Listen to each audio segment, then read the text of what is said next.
Muy bien, hermanos, vamos, por la gracia de Dios, también en la tarde, la tarde de aquí de Barcelona, poder compartir algunos pensamientos muy sencillos de las excelencias y maravillas del Señor y de su palabra, la palabra de Dios, viva y eficaz, palabra eterna. Y vamos, sugiero, podamos leer en el capítulo 13, 13 del Evangelio del apóstol Juan.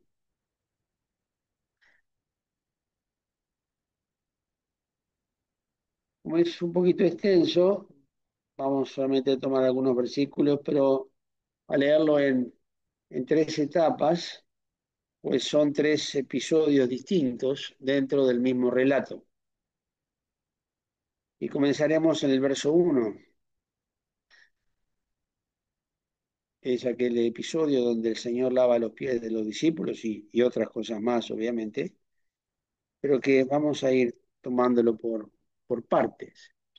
13:1 del Evangelio de Juan dice así: antes de la fiesta de la Pascua, sabiendo Jesús que su hora había venido para que pasase de este mundo al Padre, como había amado a los suyos que estaban en el mundo, amólos hasta el fin. Y la cena acabada, como el diablo ya había metido en el corazón de Judas, hijo de Simón Iscariote, que le entregase, sabiendo Jesús que el Padre le había dado todas las cosas en las manos y que había salido de Dios y a Dios iba, levántase de la cena y quítase su ropa y tomando una toalla, ciñóse. Luego puso agua en un lebrillo y comenzó a lavar los pies de los discípulos y a limpiarlos con la toalla con que estaba ceñido. Entonces vino a Simón Pedro y Pedro le dice: Señor, ¿tú me lavas los pies? Respondió Jesús y díjole: lo que yo hago, tú no entiendes ahora, mas lo entenderás después. Dícele Pedro: no me lavarás los pies jamás. Respondióle Jesús: si no te lavare, no tendrás parte conmigo. Dícele Simón Pedro: Señor, no solo mis pies, mas aún las manos y la cabeza. Dícele Jesús: el que está lavado no necesita sino que lave los pies, mas está todo limpio. Y vosotros limpios estáis, aunque no todos. Porque sabía quién le había de entregar. Por eso dijo: no estáis limpios todos. Así que después que les hubo lavado los pies y tomado su ropa, volvióse a sentar a la mesa y díjoles: ¿sabéis lo que os he hecho?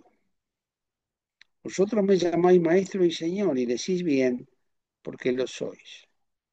Pues si yo, el Señor y el maestro, he lavado vuestros pies, vosotros también debéis lavar los pies los unos a los otros. Porque ejemplo os he dado para que como yo os he hecho, vosotros también hagáis. De cierto os digo, el siervo no es mayor que su Señor, ni el apóstol es mayor que el que le envió. Si sabéis estas cosas, bienaventurados seréis si las hiciereis. Hasta ahí en una primera etapa de la lectura.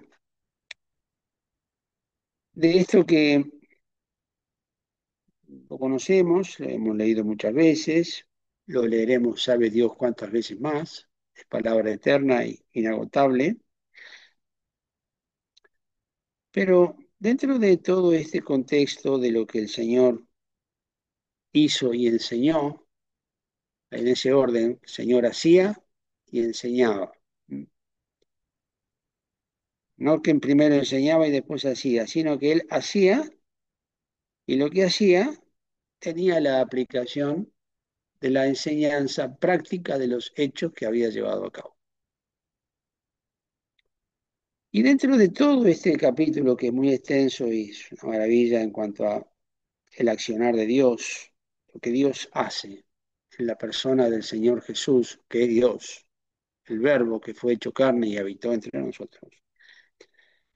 Quiero destacar este versículo que está ahí en el medio y que a veces se lee rápido, pero que es la esencia de todas las cosas, que es el verso 17.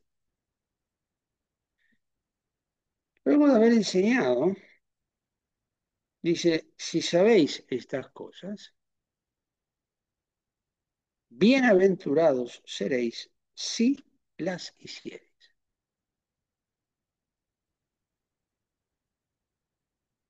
Esto es la esencia del cristianismo práctico, viviente, que es distinto a todo lo demás, porque en todas las demás actividades del hombre,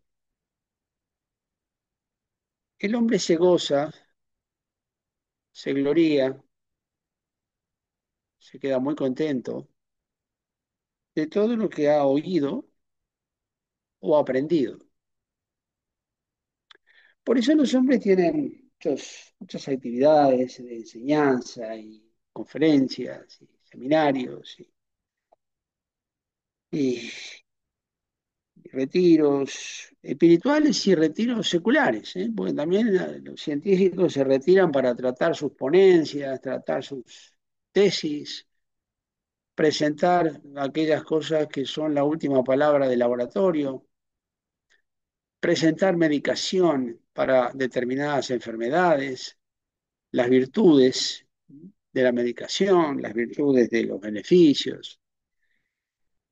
Y los laboratorios se glorían de haber logrado ese medicamento que va en punta sobre todos los demás, son ellos los únicos que lo tienen por ahora, se venden las patentes a un dinero incalculable. Y bueno, y el hombre llegó, gracias, Luis. Y el hombre se goza en todo eso, y está bien, y se queda contento, y hay grandes logros en lo que se dice, en lo que se hizo, en lo que se logró, en los proyectos futuros para lograr mejores objetivos todavía, pero eh, no es nada común de que el hombre se detenga y se pueda gloriar, y sobremanera los cristianos, dice bienaventurados, felices en gran manera, quiere decir. Seréis, sabiendo estas cosas, seréis si las hiciereis. Ahí está el elemento que es determinante y que es distinto a todo, distinto a todo. Generalmente los hombres en sus organizaciones dictan protocolos, manuales de procedimientos y bueno, y manuales de actuación al cual hay que ceñirse en la empresa, aquellos departamentos que están sujetos a los otros y hay que no se puede pasar por ahí sin ir a otro lado y tener, bueno, y todas esas cosas que los hombres han elaborado en el paso de los años. Y realmente todo eso depende en el caso de que, sabiendo esas cosas, están aquellos que, como dice el Señor Jesús, aquellos que tienen autoridad sobre los hombres son aquellos que reinarán sobre ellos, sobre los que tienen potestad y los que son ordenados, ¿eh?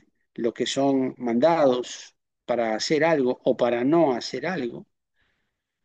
Y la autoridad del hombre se establece sobre la base del que alguien con la autoridad máxima y después los mandos medios han determinado que se haga determinadas cosas. Si esas cosas se hacen, que generalmente se hacen a desgano, porque el que recibe la orden, bueno, tiene que cuidar su trabajo y las hace, pero no disfrutando de la tarea.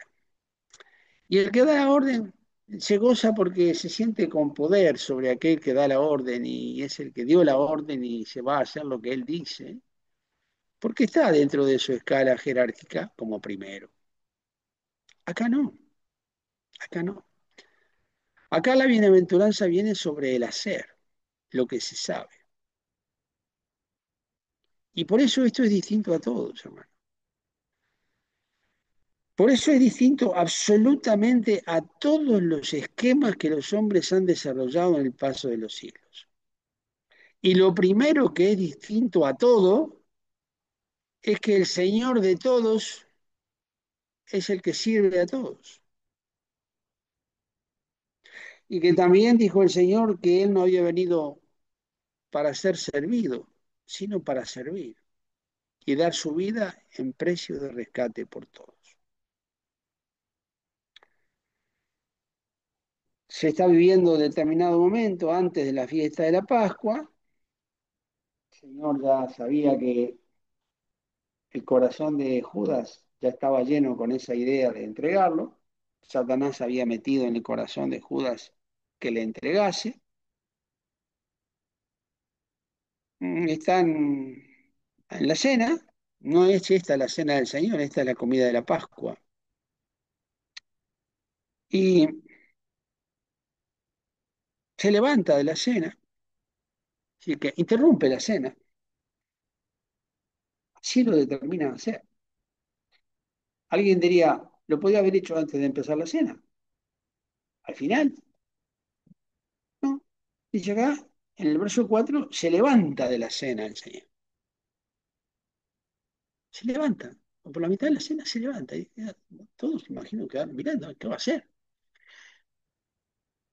Pero mira el detalle que da la palabra de Dios. Se levanta de la cena, se quita su ropa, toma una toalla y se ata una toalla. Creo que sí, se ata una toalla a la cintura, se ciñe a la cintura. Toma un recipiente, le pone agua,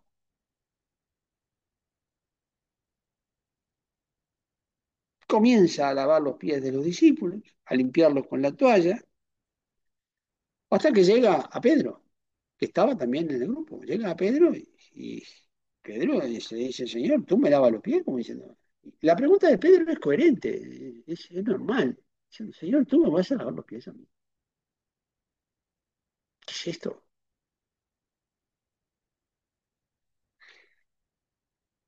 Bueno, detalle importante para no perderlo de vista jamás. El Señor dice, lo que yo hago, tú no entiendes ahora, pero lo entenderás después. ¿Cuándo es después? Acá no lo dice, no dice mañana, la semana que viene, ¿no? El año que viene, ¿no? Después. Así que, como diciendo Pedro, terminemos con esto, si yo te voy a lavar los pies o no, esto tú no lo entiendes. El Señor sabe que no lo entiende y no le reprocha a Pedro de no entender. No le dice, ¿cómo no entiendes? No, no, tú no lo entiendes. Y está bien, ¿no? No pasa nada. Ahora no, ¿no? Después lo vas a entender. Y Pedro, porque no entendía lógicamente, le dijo al Señor. Pedro siempre lo encaró al Señor, siempre le fue de frente, ¿no? Y cuando lo llamó aparte y el Señor dijo que iba a padecer mucho y que lo iban a crucificar, Pedro lo llamó aparte y le dijo, de ninguna manera esto te acontezca, de ninguna manera. Y acá también le dijo, Señor, tú no me lavarás los pies jamás.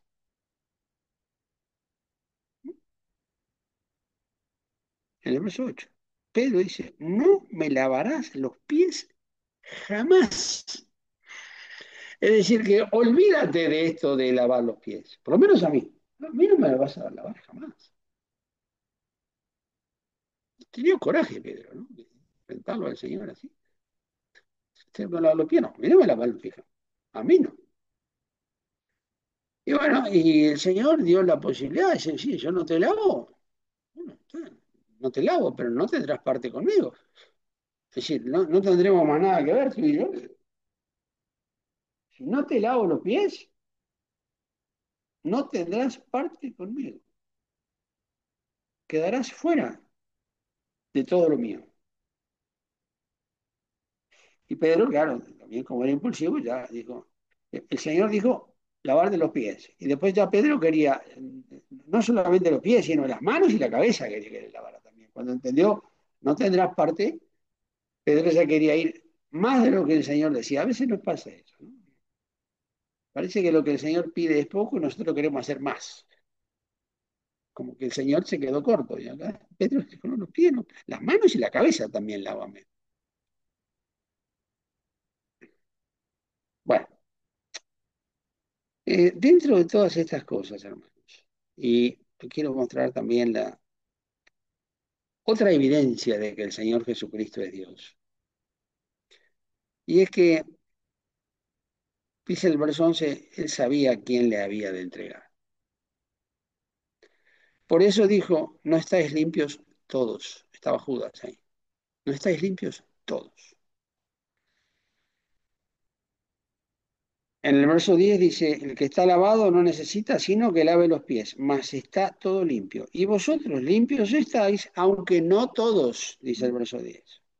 Y otra vez en el 11, no estáis limpios todos. Dos veces dice lo mismo, hermano. Acabada esa tarea, se vuelve a sentar a la mesa. Y más allá de los demás detalles que son muy importantes, pero que el riesgo está en entretenernos en detalles y perdemos la esencia, es que nos olvidamos muchas veces en el diario vivir y en nuestra relación con el Señor, y aún en la oración, nos olvidamos de quién es Él y quién soy yo. Y eso es una diferencia insalvable. Él es Dios y yo soy un hombre apenas. El Señor se acuerda que somos polvo y Él es el creador de los cielos y de la tierra. Semejante diferencia ya bastaría para decirle, Señor, se acabó la tontería, se acabó la estupidez humana que yo llevo adentro. Cuando intento entender a Dios, lo que Dios hace, lo que Dios dice, Él es Dios, hermanos. Él es Dios. El Señor Jesucristo es Dios. Y como tal, es infinitamente superior a cualquier hombre. Y el Señor lo dice acá. Sabía a quién le había de entregar. Al punto de que luego se dan estos episodios cuando le dijo, uno de vosotros me va a entregar, el verso 21, uno de vosotros me va a entregar. Imagínense, están los 12. Y el Señor le dice, uno de vosotros me va a entregar. Imagínense cada uno preguntándose, ¿no? ¿Quién será? ¿Y quién es? ¿Quién no es? ¿Seré yo? Y le preguntaban al Señor, ¿soy yo, Señor? ¿Soy yo, Señor? Decía cada uno. ¿Soy yo, Señor? Hasta que también llegó a Judas y Judas también preguntó, pero no preguntó lo mismo. Dijo, ¿soy yo, maestro? No le dijo, Señor. Le dijo, maestro. Que lo era, que lo era. Pero, también lo dijimos muchas veces y ahora lo repetimos, en el verso 13 dice, vosotros me llamáis maestro y Señor. Y decís bien, porque lo soy, ¿no? Ahí estaban, ya le decían, soy yo, Señor, soy yo, Señor, soy yo, maestro. Pero como Dios es un Dios de orden, y esto lo destaco porque Dios lo destaca, porque Dios lo marca. Y si Dios lo marca, debemos marcarlo nosotros. Vosotros me llamáis maestro y Señor. Y luego en el 14 dice, pues si yo, el Señor y el maestro, al revés. El Señor pone las cosas en su lugar y en su orden. vosotros lo somos. Ustedes me dicen maestro y señor, está bien, lo soy, pero vamos a decir las cosas como son, dice el Señor. Si yo, no el maestro y el Señor, sino el Señor y el maestro, he lavado vuestros pies, vosotros también debéis lavar los pies los unos a los otros. No entendían los discípulos qué estaba pasando.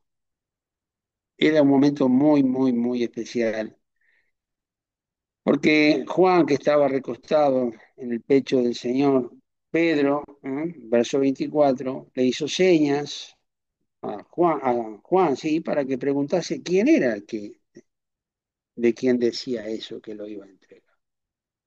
Y el Señor le dijo, aquel es a quien yo diere el pan mojado, y mojado el pan, diólo a Judas Iscariote, hijo de Simón. Me estuve informando un poco con las tradiciones de los judíos y dice acá el pan mojado. El pan se acostumbraba en la cena de la Pascua a ser mojado, o en otro momento también de una cena de varias personas, o se mojaba en vino o se mojaba en una salsa especial que se hacía salsa de dátiles. Y entonces se mojaba el pan y se comía el pan mojado en esa salsa. Pero también la tradición judía dice que cuando se invitaba a alguien y se le honraba como invitado, en la cena era a quien el anfitrión le daba el pan mojado al que era invitado de honor y se le reconocía el honor de ser el invitado. Y entonces algunos dicen que, bueno, el Señor apeló hasta último momento a ver si Judas se arrepentía. Y hizo esa muestra que leído rápido no nos dice gran cosa, pero este hecho de mojar el pan, ¿eh? Dice pan mojado, y se lo dio. Es muy importante en aquellos días. Y Judas siguió para adelante, no prestó atención a eso. Pero cuando contesta eso el Señor, que se lo contesta a Pedro, recostándose sobre el pecho de Jesús, dice, Señor, ¿quién es? Y le dice, Señor, aquel es a quien yo diera el pan mojado. Y mojando el pan, diólo a Judas Iscariote, hijo de Simón. Como el apóstol Juan estaba recostado en el pecho del Señor, yo creo que el Señor no lo habló muy fuerte esto, porque la distancia era muy, muy poca, ¿no? 12 personas en una mesa, bueno, hay más distancia. Y creo que por lo que dice después, los otros 11 no lo escucharon esto. Por lo que dice a continuación, vamos a leer. Tras el bocado, dice, Satanás entró en él, entró en Judas. Y Jesús le dice, lo que haces, hazlo más presto. Mas ninguno de los que estaban a la mesa entendió a qué propósito le dijo esto. Porque los unos pensaban, porque Judas tenía la bolsa, que Jesús le decía, compra lo que necesitamos para la fiesta o que diese algo a los pobres. Así que no entendían qué había pasado.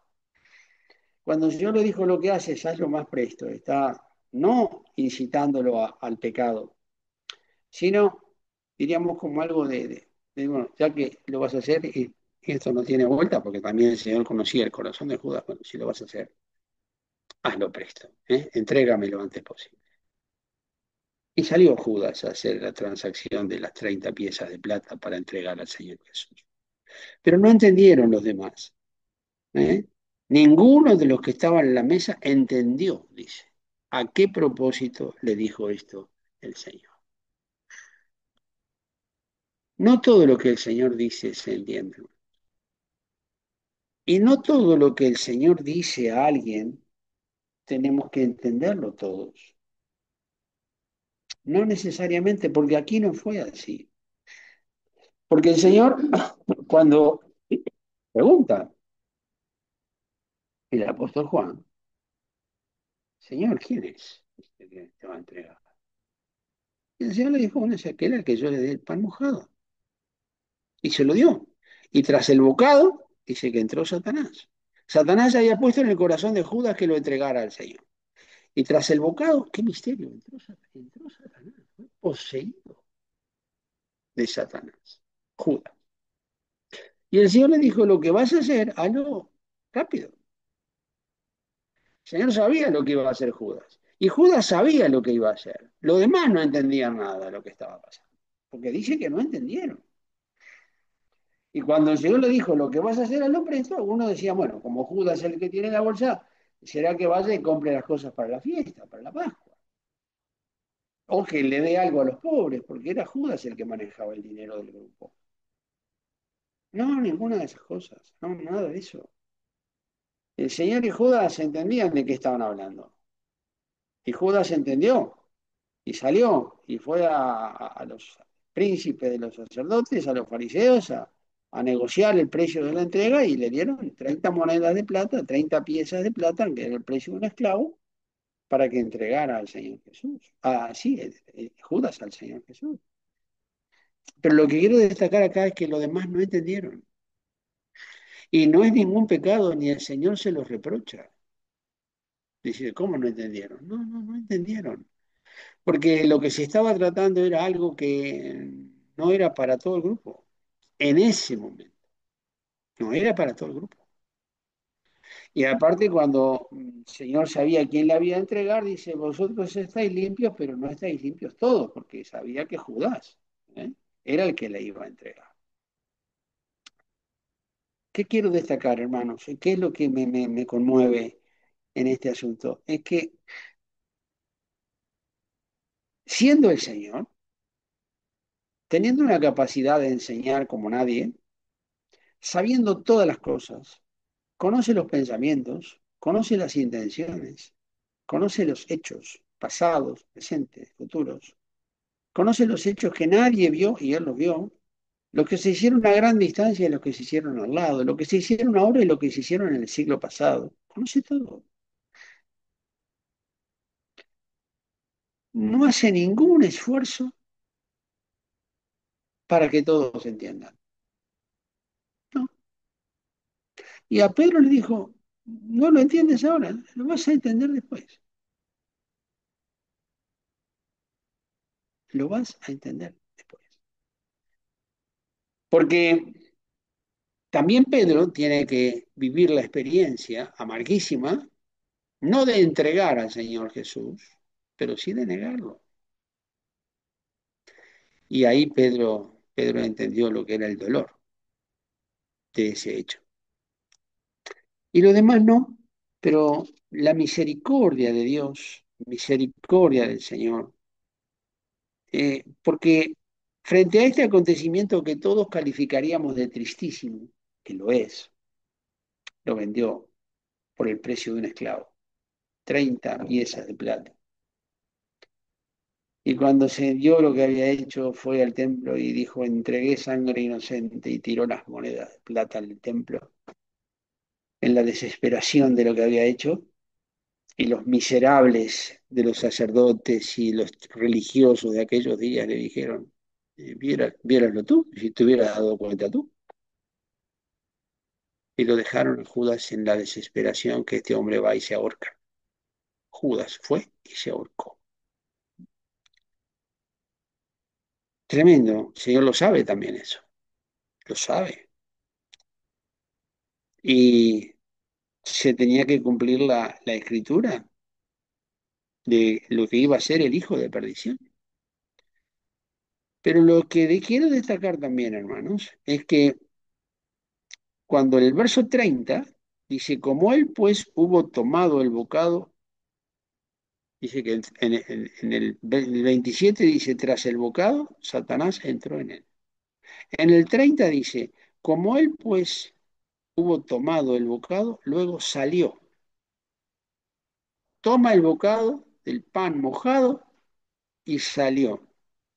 Dice, y era ya noche. cuando pasa esto. Y era noche también, sí, físicamente hablando, porque el sol se había puesto y ya se había ido la luz. Era de noche. Pero creo que también era muy de noche, ya muy, muy, muy de noche en el corazón de Judas, en Judas. Momento de tinieblas totales. Salió y era de noche. Porque no es un problema que sea de noche, o sea de día, o sea de tarde, o sea al amanecer. No, esos son detalles del día. Pero acá Dios se encarga de decir que ya era de noche. Cuando Él salió, era ya noche. Y ese ya está puesto en bastardilla, quiere decir que no está en el original. Y dice, luego salió y era noche. La oscuridad en el alma, cuando se apaga la luz totalmente y se puede caer en este asunto o en cualquier otro. Pero frente a todo esto que calificaríamos de terrible, que lo es, en el 31, como él salió, dijo Jesús. Cuando se va Judas, el Señor dijo, ahora es glorificado el Hijo del Hombre y Dios es glorificado en él. María, pero ¿cómo es esto? Con este panorama. Ahora dice, ahora, es decir, en este momento, cuando está sucediendo esto, ahora es glorificado el Hijo del Hombre. En el 32 dice, si Dios es glorificado en él, Dios también le glorificará en sí mismo y luego le glorificará. Tres veces habla del mismo verbo en distintas etapas. Si Dios es glorificado en él, la primera, Dios también le glorificará en sí mismo, la segunda, y luego le glorificará, la tercera. En el verso 32, tres veces dice que será glorificado. Y dice, en el verso 31, ahora. Entonces, como él salió, como Judas salió, dijo Jesús, ahora es glorificado. Es decir, que ahora empiezan los acontecimientos finales. Porque del capítulo 13 al capítulo 17 de Juan son los acontecimientos prácticamente de la última semana antes del calor. Ahí. Porque viene la enseñanza del capítulo 13, capítulo 14, capítulo 15, capítulo 16, en cuanto al Consolador, en cuanto a la venida del Espíritu Santo, capítulo 17, la oración sumo sacerdotal del Señor al Padre, y en el capítulo 18 ya empiezan los acontecimientos finales que empiezan en Getsemaní, y de ahí hasta el Calvario, ¿no? Y hasta la resurrección del final. Pero acá empiezan los momentos, el momento final. Este ahora, verso 31, este ahora es un dedo de Dios, dice ahora. No antes, no después, ahora que se acaba de consumar este acontecimiento, ahora que Judas fue a hablar con los que iba a pactar la traición, que lo iban a comprar por 30 piezas de plata, cualquiera diría, qué tragedia. ¿Ahora qué pasa? ¿Y ahora? Y el Señor dice, ahora es glorificado el Hijo del Hombre. Lo que yo hago, tú no lo entiendes ahora. Pero ahora es glorificado porque empiezan los acontecimientos finales, porque ya Judas va, trata los detalles, que luego vamos a encontrar que cuando viene Judas con los que habían enviado los príncipes de los sacerdotes y todo, que venían con espadas, con palos a prenderlo en la noche en la Getsemaní, el Señor dice, ahora es glorificado. Ahora empiezan los acontecimientos finales que conducen a la cumbre del propósito por el cual vino. Vino a buscar y a salvar lo que se había perdido. Vino a morir. Y entonces ahora ya empieza a correr los últimos detalles del reloj de Dios hasta que llegue al Calvario. Y todo eso que leemos en Mateo, que lo tiene Juan, que lo registra Marcos, que también Lucas da información. Los cuatro evangelios hablan de los acontecimientos finales. Son acontecimientos que, desde el punto de vista humano, son una tragedia. Pero desde el punto de vista de Dios, son momentos de gloria. Porque el Hijo de Dios va a adelantar en cada uno de los acontecimientos finales para cumplir el propósito de que le llegue a la cruz y poder decir en la cruz lo que no dijo en ningún otro lado, porque no se podía. Consumado es en la cruz. Y ahí está la gloria de la gloria. ¿Eh? Todo acabado, consumado es, no queda nada por hacer. Y cuando dice eso, da el Espíritu, ¿eh? Y muere el Señor Jesús. No porque se muere porque no puede más y porque le falta sangre y porque se deshidrata, no, no, nada, es que se va a morir de eso. Él dijo, nadie me la quita la vida, tengo yo poder para ponerla y tengo poder para volverla a tomar. Nadie me la quita. Cuidado, nadie va a venir acá. No, no, es el autor de la vida, da el Espíritu. Y dice, Padre, en tus manos encomiendo mi espíritu. Y dicho esto, dio el Espíritu, inclinando la cabeza. Pero dice, ahora es glorificado.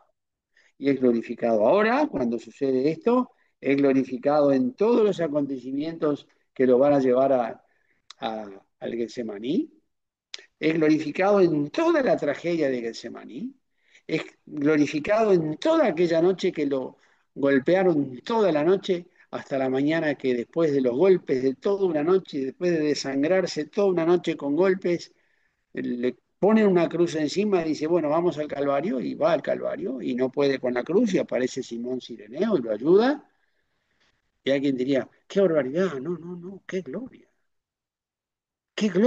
porque se está preparando los acontecimientos finales para la redención de la humanidad. Vaya que si hay gloria. Se está cumpliendo todo lo que Dios tiene previsto de antes de la fundación del mundo. En esto es glorificado. Dios también se glorificará en sí mismo, porque todo lo que está previsto desde antes de la fundación del mundo, todo lo que está previsto cuando la tragedia del Edén, cuando pecó Adán, pecó Eva, y viene la promesa del Mesías en Génesis 3:15, y todos los siglos que pasan, ¿eh? Hasta que aparece Jesús de Nazaret en el Calvario, en el pesebre, y después 30 años, y después 3 años más en la enseñanza, en todo lo que el Señor tiene que vivir enseñando y preparando este momento que ahora llegó y dice, ahora es glorificado, ahora es glorificado. Ahora, diríamos, se abre la puerta a los acontecimientos finales. A cualquier hombre se le hubieran aflojado las piernas y cualquier hombre con esta traición se hubiese echado a deshacerse de pena, a deshacerse de angustia, a sentirse desolado. Y todavía faltaba lo de Pedro después, ¿eh? Todavía faltaba que Pedro lo negara después todavía. Y si le pegaba un ratito interesante. Le esperaba los acontecimientos de Anás, Caifás, Pilato, Herodes, los soldados romanos. Y le esperaba la mayor tragedia, el juicio de Dios sobre su alma para que no nos condenara a nosotros. Esa era la mayor tragedia y la mayor gloria. Porque para esto me ha enviado el Padre. Y yo lo que al Padre le agrada, hago siempre. Acá también. Si no, no sería siempre. ¿Qué le agradó al Padre? Que el Hijo, voluntariamente, no por fuerza, pero que el Hijo dijera, heme aquí, envíame a mí. Y no lo envió a predicar, ¿eh? Sí, predicó también, claro. Hizo milagros, sí, también, pero no, no, no, no, no era esa la tarea. Porque haciendo milagros no salva a nadie. Y enseñando no salva a nadie. Tiene que morir, o no salva a nadie. Y la tragedia de todas estas cosas, hermano. Y por mí, ¿eh? En esto se glorifica. Es difícil de entender. porque está pintado con la mayor tragedia que el ser humano puede concebir. Y de esto se han escrito cientos o miles de libros en la historia. Algunos medianamente buenos, otros una barbaridad de mal. Pero dejemos todos los libros de la historia y vengamos al Nuevo Testamento. Y esta es la gloria y la joya máxima que se puede llegar a concebir, porque es palabra de Dios. Entonces yo me encuentro con esto y digo, en esto ahora es glorificado el Hijo del Hombre. No fue glorificado cuando entró sentado sobre un burrito a Jerusalén. Le decían todos, Hosana al Hijo de David, Hosana al Hijo de David, toda la ciudad contenta. No, no, ahí no, ahí no, en eso no, en eso no. Porque ahí son los hombres hablando de él. No, no, se necesita que Dios se glorifique en sí mismo. No que los hombres, por eso y hago énfasis en eso, de que a veces, ¿no? De que la lengua humana dice gloria a Dios, aleluya. Cuidado, cuidado, cuidado, cuidado. Cuidado que es palabra de Dios eso, no es palabra humana. ¿Mm? Y el hombre glorificar a Dios, es imposible. En esta medida, solo Dios puede glorificar a Dios. Por eso, eh, Dios es glorificado en él. Ahora el Hijo del Hombre es glorificado.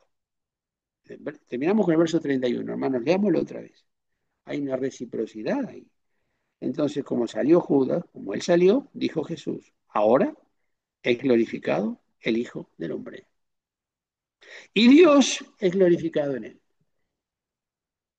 El Hijo es glorificado en sí mismo y Dios es glorificado en él. Porque solamente Dios puede glorificar a Dios. Nadie más. No hay lengua humana que glorifique a Dios. Solo Dios glorifica al Señor. Entonces, ¿quién va a entender estas cosas? ¿Qué mente humana? ¿Quién entendió la mente del Señor? Dice el apóstol Pablo. ¿Quién entendió la mente del Señor? ¿Quién fue su consejero? Oh profundidad de la sabiduría, de la ciencia de Dios, cuán inescrutables son sus juicios, sus caminos, ¿quién entró en ellos? ¿Quién se mete acá adentro?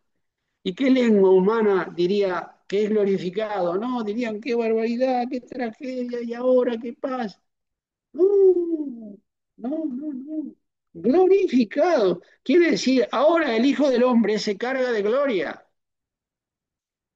porque los planes eternos de Dios empiezan a dar los pasos finales para la consumación de ellos. Y ahí está la gloria. La redención del hombre, lo más grande que ha hecho Dios.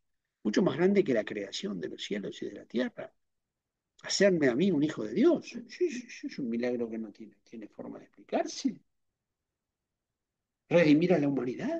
No todos se salvan, claro, pero la redención es completa, la redención está disponible. Y están aquellos que le reciben y los que le rechazan. Pero no porque la redención sea incompleta, es perfecta. Y se carga de gloria en ello. Y gloria eterna. Porque por toda eternidad estaremos alabando a Dios en el cielo. En los nuevos cielos y en la nueva tierra, por supuesto. Por toda eternidad. Alabando a Dios. Y no con la lengua esta humana, una palabra nueva. Esto es todo, hermanos, por lo menos por esta tarde. Que Dios nos ayude. Entendamos la gloria de Dios desde el punto de vista de Dios, que es muy distinta, ¿m?, a la gloria del hombre. Y lo que nos suceda, bueno, lo que Dios determine en nuestras vidas, lo determina el Señor y que también sea para su gloria, para su honra, y que en esto sea glorificado. Y que no empiecen las preguntas, ¿y por qué? ¿Y cómo? Pero no entiendo, ¿qué pasa? No pasa nada, es lo que Dios determinó. Y en esto es glorificado también el Señor, en lo que dispone en uno de sus hijos o en todos. Firmes en Cristo, hermanos, hasta muy pronto. Que Dios os bendiga, socorra y gocémonos en estas cosas. Gocémonos en la gloria de Dios vista desde el punto de vista de Dios. Y es una maravilla. No hay gloria mayor que esa. Porque desde el punto de vista de los hombres está lleno de preguntas, cuestionamientos, que no entiendo, que no me lo explico, pero si es Dios y por qué. No, no, no, no. La gloria sea al Señor, porque tuyo es el reino y el poder. Un saludo a todos y nos vemos en el correo de la semana próxima, si Dios quiere.